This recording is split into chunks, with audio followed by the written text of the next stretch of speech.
Hey everybody, today I am going to do some batch meal prep for the winter season, or at least the fall, early winter.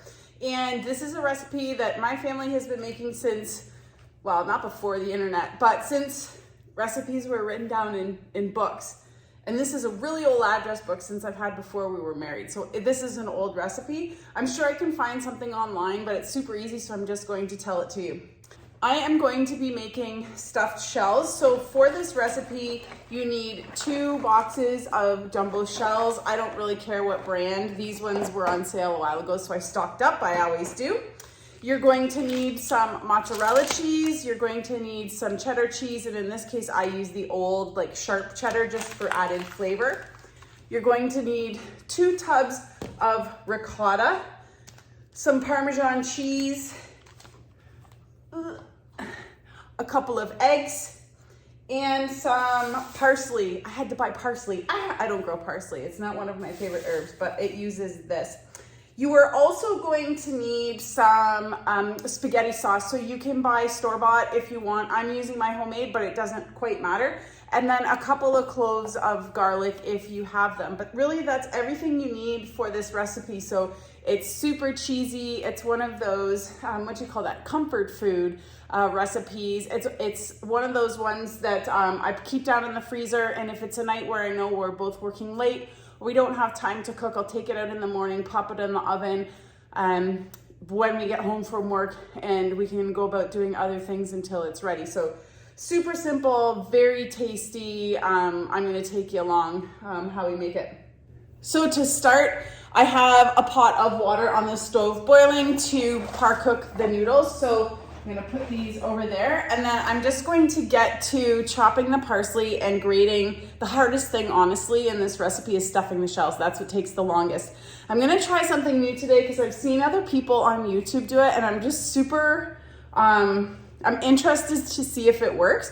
I'm gonna try shredding my cheese in the food processor. I know, I'm living right on the edge with this, but I think, when I make lasagna, or batches like this, when I make lasagna, I make big batch lasagna as well. It's a lot of cheese grating. And so if I can speed up the process, especially if it's a tool I already have, then I'm gonna try it. So let's give her a go. I'll be really excited if this works, because grating cheese is another one of those kitchen jobs that I don't absolutely love. Step 1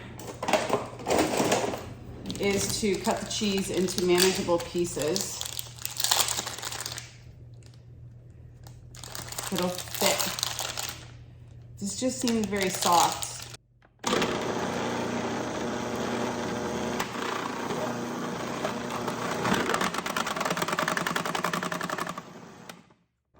So, oh, that's not bad. That makes that's a lot of jumping.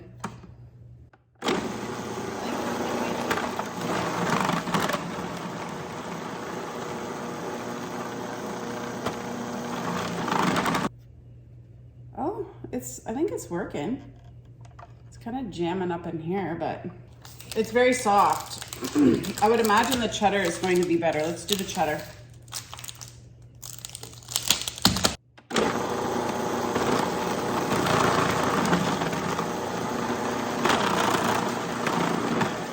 I wonder if I froze it first, maybe?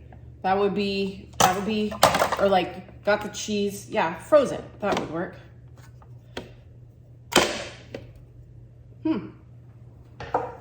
Well, I would say that's pretty, the lid gets lots of cheese in it, but cool. I'm gonna say that's a win. All right, we're just gonna chop up the parsley. And again, parsley is not one of those herbs that I use very often, so I don't know if you're supposed to, I don't think you're supposed to put too much of the stems in, but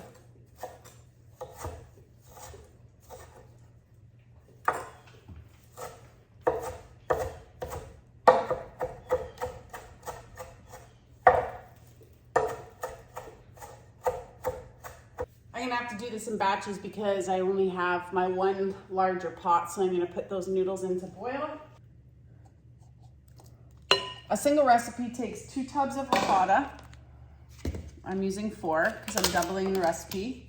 And I think in this recipe, you could even substitute cottage cheese if you didn't want to use ricotta. I do that in my lasagna and it's delicious. So I think there's some leeway there.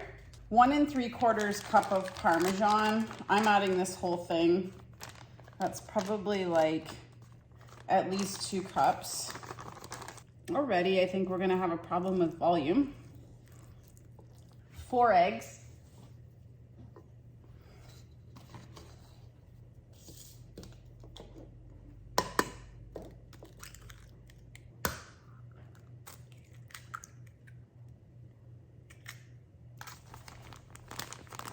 So I'm going to add in total about 3 cups of Parmesan cheese. That should be plenty.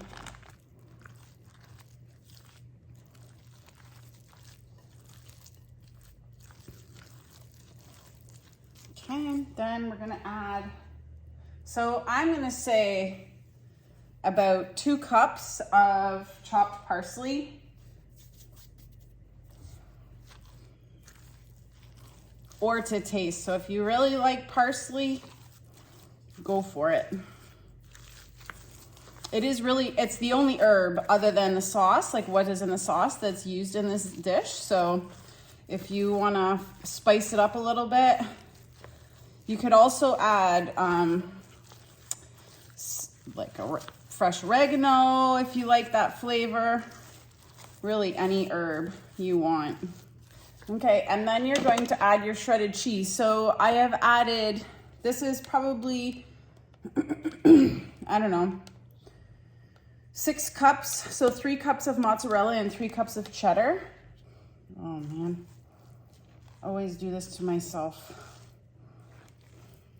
It's all right, it's gonna work. Just be a little bit messy.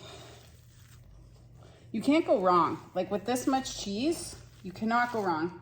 Even if your proportions are off, it's still gonna be absolutely delicious. When I first started large batch food prep, especially if I was giving it away, I'd make it in those foil containers.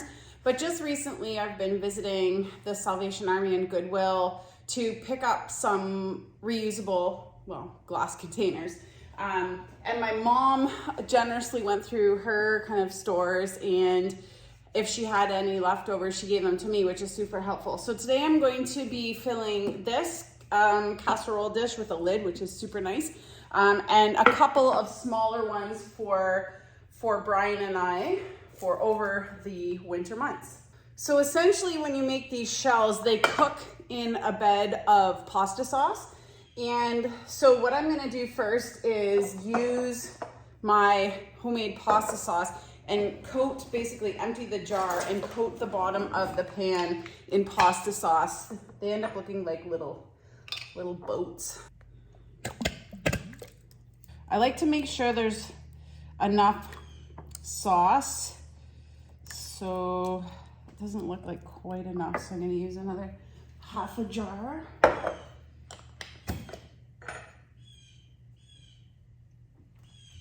You can hear the blue jays out there. They're hard on the sunflowers. Okay, that should be good. Okay, so you want, I mean, it's up to you, but I like to have a generous amount of pasta sauce. And you may not eat all of that when you make the shells, depending if you like sauce or not, but that's just the amount that I like.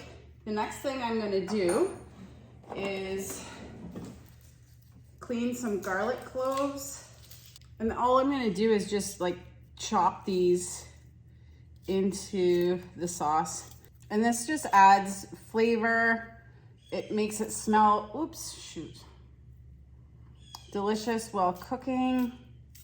So I've just mixed in the garlic there. Okay, and now we are going to fill the shells. So I just grab kind of a large tablespoon or a soup spoon, and all you do is scoop some of the filling, hold the shell open, and fill it up. And if a little bit gets into the sauce, it's no big deal. Then you just place it in the pan. And it's as simple as that. It's really easy, but there you go. That's all you do. You just fill the thing, and then you lay them side by side or shoulder to shoulder.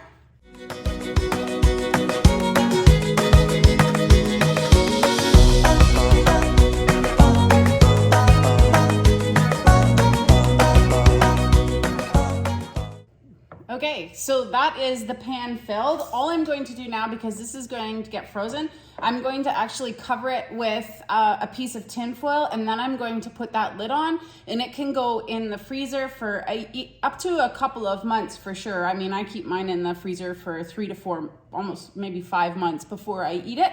And then all you do to reheat it is to thaw it and cook it for 1 hour at 350. And I usually cover it with the foil. So I cook it with the foil on, and I take it off for the last, I don't know, 10 minutes or so, just to let the tops get bubbly and brown. That's it. A super simple kind of freezer meal that you can prepare in big batches. I'm gonna probably make 3 more of these pans at least. I got a lot more shells and filling left.